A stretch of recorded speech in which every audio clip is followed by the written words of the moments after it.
I found this just 2 days ago in the New York Times from the columnist and op-ed writer Tom Friedman, and I loved it even though it terrifies me. When I was growing up, my parents used to say to me, "Finish your dinner. People in China are starving."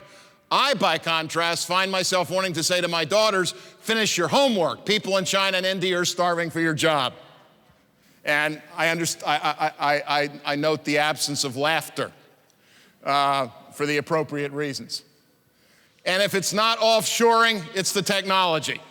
Every one of us in this room, including myself, can be replaced by a $299.95 microprocessor.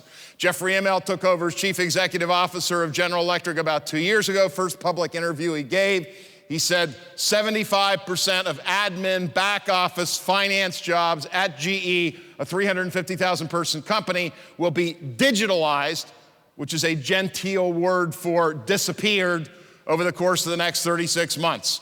Now, I'd been running around the country saying that 75 to 95% of white-collar jobs would in fact be reconfigured beyond recognition or disappear in 15 years, and they called me a lunatic, but I'm only a consultant.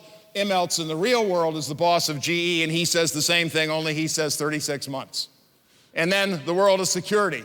Robert Cooper is an advisor to Tony Blair, and Mr. Cooper said in an interesting book called The Breaking of Nations, "This is a dangerous world and it is going to become more dangerous. We may not be interested in chaos, but chaos is interested in us."